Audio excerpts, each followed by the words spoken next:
Hey guys, welcome back to part 2. So yes, ಈ part 2ನ ಇಲ್ಲಿ ಕಂಟಿನ್ಯೂ ಮಾಡುವ ಬನ್ನಿ. ಇದು ನನ್ನ ರೂಮ್ನ ಹೋಮ್ ಟೂರ್. ಚಿಕ್ಕದು ಬಟ್ ತುಂಬ ಚೆನ್ನಾಗಿ ಆರ್ಗನೈಸ್ ಮಾಡಿದ್ದೀವಿ. ನಮ್ಮ ರೂಮ್ನ ನಾವು ತುಂಬ ಚೆನ್ನಾಗಿ ಆರ್ಗನೈಸ್ ಮಾಡಿದ್ದೀವಿ.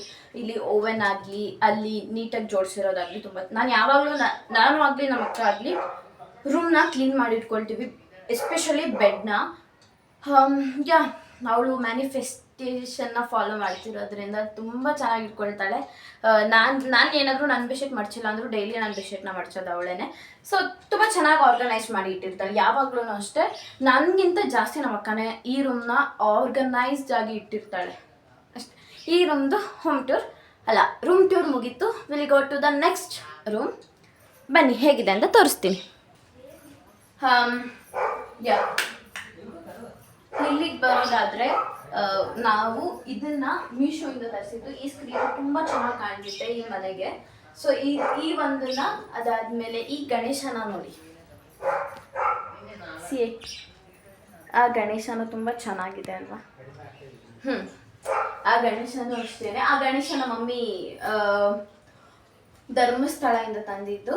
ಸೊ ಎಸ್, ಬನ್ನಿ ಏನೇನಿದೆ ಅಂತ ತೋರಿಸ್ತೀನಿ. ಆ್ಯಕ್ಚುಲಿ ತುಂಬ ದಿವಸದಿಂದ ನಾನು ಹೋಮ್ ಟೂರ್ನ ಮಾಡಬೇಕು ಅಂತ ಅಂದ್ಕೊಂಡಿದ್ದೆ, ಬಟ್ ಯಾರೂ ನನಗೆ support I mean like camera ಇಟ್ಕೊಳ್ಳೋರು ನನಗೆ ಬೇಕಿದ್ರು.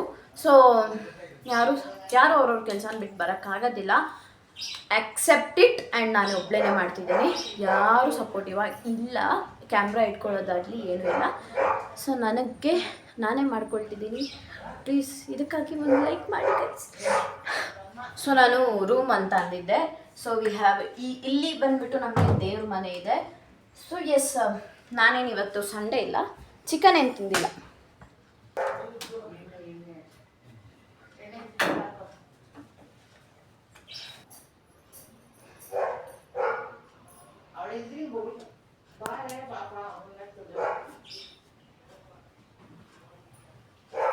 ಇಲ್ಲಿ ದುಡ್ಡು ಇಲ್ಲಿಂದ ಬರೋದಂದರೆ ಹೇಗಿದೆ. Okay, will go to the second room. ನಮ್ಮ ಮಮ್ಮಿ ಡ್ಯಾಡಿ ಹಾಗೂ ನನ್ನ ಲಿವಿಯ ರೂಮ್ ಇದು. ಯಾವಾಗಲೂ ನನ್ನ ಲಿವಿ ನನ್ನ ರೂಮಲ್ಲಿರೋದಕ್ಕಿಂತ ಜಾಸ್ತಿ ನಮ್ಮ ಮಮ್ಮಿ ಡ್ಯಾಡಿ ಜೊತೆನೇ ಇರೋದು. ಆ್ಯಂಡ್ ನಮ್ಮ ಮಮ್ಮಿ ಡ್ಯಾಡಿ ಜೊತೆನೇ ಅವಳು ಯಾವಾಗಲೂ ಮಲಗೋದು.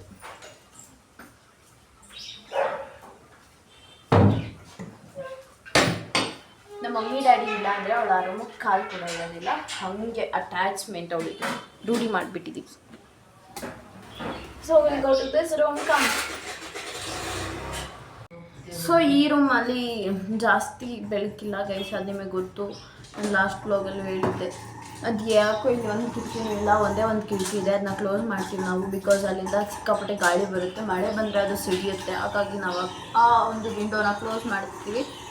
ಈ ರೂಮಲ್ಲಾಗಲಿ ನನ್ನ ರೂಮಲ್ಲಾಗಲಿ ಬೆಳಕಿಲ್ಲ. ಯಾವಾಗಲೂ ಲೈಟ್ ಆನ್ ಆಗೇ ಇರಬೇಕು ನಾವೇನಾದರೂ ಯಾವುದಾದ್ರೂ ಕೆಲಸ ಮಾಡಬೇಕು ಅಂದರೆ. ಸೊ ಅಡ್ಜಸ್ಟ್ ಮಾಡ್ಕೊಳ್ಬೇಕು. ಹಾಲಲ್ಲಿ ಬೆಳಕು ಚೆನ್ನಾಗಿದೆ, ಇವನ್ ಕಿಚನಲ್ಲೂ ಬೆಳಕಿಲ್ಲ. ಈ ವಿಡಿಯೋನ ಎಡಿಟ್ ಮಾಡೋದು ನನಗೆ ಒಂದು ಟಾಸ್ಕ್.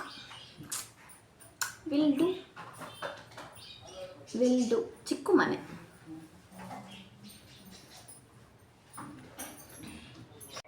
ಸೊ ಎಸ್, ಈ ರೂಮಿಗೆ ಎಂಟ್ರಿ ಆಗಿದ ತಕ್ಷಣ ವಾಷಿಂಗ್ ಮಿಷಿನ್ ಕಾಣಿಸುತ್ತೆ.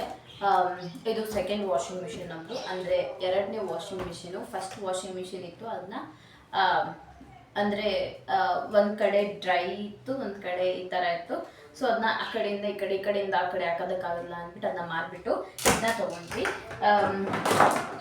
Very good. ಎಷ್ಟು ಚೆನ್ನಾಗಿದೆ ಗೊತ್ತಾ? ಚೆನ್ನಾಗಿ ಕೊಳೆ ಹೋಗುತ್ತೆ. ಕೊಳೆ ಚೆನ್ನಾಗಿದೆ. This was very nice. Higher company. Higher company. ಅದಾದಮೇಲೆ ಇದೊಂದು ಪುಟಾಣಿ ಅಲ್ಲ, ದೊಡ್ಡದು ಇದು ಬಕೆಟ್ ಇದೆ. ರೇಷನ್ ಇರುತ್ತೆ ಇದರಲ್ಲಿ. ಯಾರಾದ್ರೂ ಆ್ಯಕ್ಚುಲಿ ಇದು ಬಕೆಟು ಅಲ್ಲಿತ್ತು, ಈಗ ಇಲ್ಲಿ ತೊಗೊಬಂದಿದ್ದೀವಿ. ಅಲ್ಲಿ ಜಾಗ ಇಲ್ಲ ಅಂತ ಅಂದ್ಬಿಟ್ಟು. ವಾಷಿಂಗ್ ಮಿಷಿನ್ ಆಗಿದ ತಕ್ಷಣ ಇಲ್ಲಿ ವಾಶ್ರೂಮ್ ಇದೆ. So this is western washroom. ಇದು ಯು ಗೈಸ್ ಕ್ಯಾನ್ ಸಿ ಚಿಕ್ಕ ವಾಶ್ರೂಮು, ಬಟ್ ಚೆನ್ನಾಗಿದೆ. ಇದು ಆರ್ಗನೈಸ್ಡ್ ಆಗಿ ನಾವು ಇಟ್ಟಿದ್ದೀವಿ. ಗೈಸ್ ಇಟ್ಟಿದ್ದೀವಿ. ಸೊ ವಾಷಿಂಗ್ ಮಿಷಿನ್ ಪಕ್ಕನೇ ನಾವು ಇದನ್ನು ಇಟ್ಟಿರೋದು. ಈ ಒಂದು ರೂಮು ಹೇಗೆ ಕಾಣುತ್ತೆ ಅಂತ ನೋಡಿ ಗೈಸ್. ಮಾಸ್ಟರ್ ಬೆಡ್ರೂಮ್ ಚೆಂದಾಗಿ ಇಟ್ಟಿದ್ದೀವಿ. ಎಸ್, ಇದು ಈ ಒಂದು ರೂಮ್ನ ಕಬೋರ್ಡ್ಸಿಗೆ ಹೋಗೋಣ. ಇದು ಇದೆ ಇಲ್ಲಿ ಎಲ್ಲ ಇಟ್ಟಿರುವಂಥ ಕಬೋರ್ಡ್ಗಳಲ್ಲಿ ತುಂಬ ಚೆನ್ನಾಗಿ ನಮ್ಮ ಮಮ್ಮಿ ಆರ್ಗನೈಸ್ ಮಾಡಿ ಇಟ್ಟಿದ್ದಾರೆ. ನಮ್ಮ ಮಮ್ಮಿ ಈ 2 ಕಬೋರ್ಡ್ನ ಆರ್ಗನೈಸ್ ಮಾಡಿದ್ದಾರೆ, ನಮ್ಮ ಅಜ್ಜಿ ಆ 2 ಕಬೋರ್ಡ್ನ ಆರ್ಗನೈಸ್ ಮಾಡಿದ್ದಾರೆ. ಸೊ ಇದು ನಮ್ಮ ಡ್ಯಾಡಿ ಕಬೋರ್ಡು. ನಾರ್ಮಲ್ ಆಗಿ ಪ್ಯಾಂಟ್ ಶರ್ಟ್ಸ್ ಇದೆ. ಅದಾದ್ಮೇಲೆ ಲಾಸ್ಟ್ ರೋಲ್ ನಮ್ಮ ಮಮ್ಮಿ ಡೈಲಿ ಯೂಸ್ ಬಟ್ಟೆಗಳಿದೆ. ಸೊ ಅವ್ರ ಕಬೋರ್ಡ್ನ ಒಳಗಡೆ ಏನೂ ಹೋಗಿ ನೋಡೋದಿಲ್ಲ ನಾನು. ಅದಾದಮೇಲೆ ಇದು ನಮ್ಮ ಮಮ್ಮಿ ಕಬೋರ್ಡು. ಸ್ಯಾರಿ ಇಟ್ಟಿದ್ದಾರೆ, ತುಂಬ ಚೆನ್ನಾಗಿ ಆರ್ಗನೈಸ್ ಮಾಡಿದ್ದಾರೆ. You guys can see. Wait, ಹೀಗೆ ಕಾಣಿಸ್ತಿದ್ಯಾ ನಮ್ಮ ಮಮ್ಮಿ ಕಬೋರ್ಡ್ ಇದು. ಅವರ ಸ್ಯಾರಿ, ಅದಾದಮೇಲೆ ಅವರು ನಾರ್ಮಲ್ ಆಗಿ ಡೈಲಿ ವೇರ್ ಮಾಡುವಂತಹ ಡ್ರೆಸ್ ಅನ್ನೋದಕ್ಕಿಂತ ಟಾಪ್ಸ್ ಇಟ್ಟಿರ್ತಾರೆ. ಟಾಪ್ಸು ಪ್ಯಾಂಟ್ಸು ಅವ್ರು ಕಾಣುತ್ತೆ. Then so this is my grandma's, ನಮ್ಮ ಅಜ್ಜಿಯವ್ರದ್ದು ಕಬೋರ್ಡು. ಅಲ್ಲಿ ತನಕ ನಾನು ಇದನ್ನು ಕ್ಯಾರಿ ಮಾಡೋಕ್ಕಾಗೋದಿಲ್ಲ. ಅಲ್ಲಿ ನಾರ್ಮಲ್ ಆಗಿ ಸ್ಯಾರಿ ಇಟ್ಟಿರ್ತಾರೆ.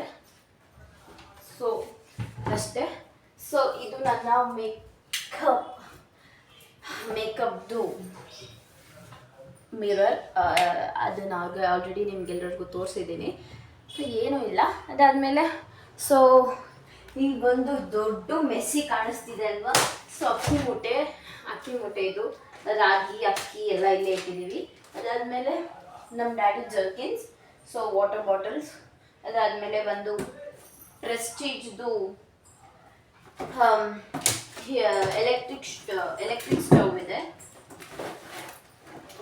ಸೊ ಟೈಪ್ ಇದೆ, ಎಲೆಕ್ಟ್ರಿಕ್ ಸ್ಟವ್ ಇದೆ. ಸೊ ಎಮರ್ಜೆನ್ಸಿಗೆ ಬೇಕು ಅಂತ ಇಲ್ಲೇ ಇಟ್ಟಿದ್ದೀವಿ. ಅದಾದಮೇಲೆ ಅಷ್ಟು ಇನ್ನೇನಿಲ್ಲ. ಲಾಸ್ಟ್ ಇದು ಬಂದ್ಬಿಟ್ಟು ನಮ್ಮ ತಾತಂದು ಕಬೋರ್ಡಿಗೆ ಏನೋ ನಮ್ಮ ತಾತ ಜಾಸ್ತಿ ಯೂಸ್ ಮಾಡೋದಿಲ್ಲ. ಸೊ ಹಾಗಾಗಿ ದಟ್ಸ್ ಇಟ್ ಅಷ್ಟೇ. ಈ ಒಂದು ರೂಮಲ್ಲಿ ಮೇಲೆ ಎಲ್ಲ ಈ ಕಬೋರ್ಡ್ಗಳಲ್ಲೆಲ್ಲ ಏನು ಮನೆ ನಾರ್ಮಲಾಗಿ ಏನೇನು ಇಟ್ಟಿರ್ತಾರೋ ಅದೇ ಇರುತ್ತೆ. ಸೊ ಅದನ್ನೇ ಜಾಸ್ತಿ ಫುಲ್ಲು ಇನ್ನೂ ಡ್ರ್ಯಾಗ್ ಮಾಡ್ಕೊಂಡು ಏನೋ ತೋರಿಸಲ್ಲ. ಸೊ ಇದು ನಮ್ಮ ಪುಟಾಣಿ ಮನೆ. ಸ್ವಂತ ಮನೆ ಅಲ್ಲ, ಸ್ವಂತ ಮನೆ ಕಟ್ಟಬೇಕು ಅಂತ ಪ್ಲ್ಯಾನು ಇದೆ. ಬಟ್ ಅದು ಇನ್ನೂ ಎಕ್ಸಿಕ್ಯೂಟ್ ಆಗೋದಕ್ಕೆ ತುಂಬ ವರ್ಷಗಳು ಬೇಕು. ದೇವರ ದಯೆಯಿಂದ ಬೇಗ ಆದರೆ ಸಾಕು. ಸೊ ಎಸ್, ಇದು ನಾವಿರೋದು ರೆಂಟ್ಗೆ. ಎಷ್ಟು ಅಂತೆಲ್ಲ ಬೇಡ. So yes, that's it for today guys. Thank you so much for watching. And ಇನ್ನೂ ಒಂದೇನು ಹೇಳಬೇಕಿತ್ತು ಅಂದರೆ, ನನಗೆ 3,000 ಅಂದರೆ 3.1K ವ್ಯೂಸ್ ಒಂದು ಶಾರ್ಟ್ಸಿಗೆ, ಅದು ವಿತಿನ್ ಹಾಫ್ ಆನ್ ಅವರಲ್ಲಿ ಬಂದಿದೆ. I am very happy. ತುಂಬ ಖುಷಿ ಆಯಿತು.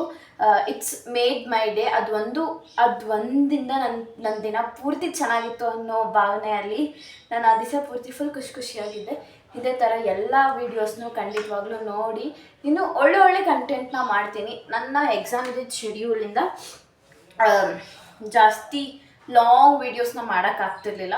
ಬಿಕಾಸ್ ಈ ಲಾಂಗ್ ವಿಡಿಯೋ ಮಾಡೋದು ಕ್ಯಾಪ್ಚರ್ ಮಾಡ್ಕೊಳ್ಳೋದು ದೊಡ್ಡ ವಿಷಯ ಅಲ್ಲ. ಬಟ್ ಎಡಿಟ್ಗೆ ಅಂತ ಕೂತ್ಕೊಂಡ್ರೆ ನೀಟಾಗಿ ಎಡಿಟ್ ಮಾಡಬೇಕಾಗತ್ತೆ. ಸೊ ಗಜಿಬಿಜಿಯಲ್ಲಿ ಮಾಡೋದು ಬೇಡ ಅಂತ ಅಂದ್ಬಿಟ್ಟು ಎಕ್ಸಾಮ್ ಮುಗಿಸ್ಕೊಂಡೇ ಮಾಡೋಣ ಅಂದ್ಕೊಂಡೆ. ಸೊ ಹಾಗಾಗಿ ಮಾಡ್ತಿರೋದು. Yeah, that's it for today guys. Thank you so much. ನೀವು ಹೀಗೆ ನನಗೆ ಸಪೋರ್ಟ್ ಮಾಡ್ತಾಯಿರಿ ಅಂತ ಹೇಳ್ತಾ ಬಾಯ್. ಮುಂದಿನ ವೀಡಿಯೋಲಿ ಸಿಗ್ತೀನಿ. ಮುಂದಿನ ವೀಡಿಯೋ ಏನಾಗಿರುತ್ತೆ ಅಂದರೆ ವಾಟ್ಸ್ ಇನ್ ಮೈ ಬ್ಯಾಗ್ ಆಗಿರುತ್ತೆ. So what's in my college bag ಅಂತ ಮಾಡಬೇಕು ಅಂತ ಅಂದ್ಕೊಂಡಿದ್ದೀನಿ. ನೋಡುವ.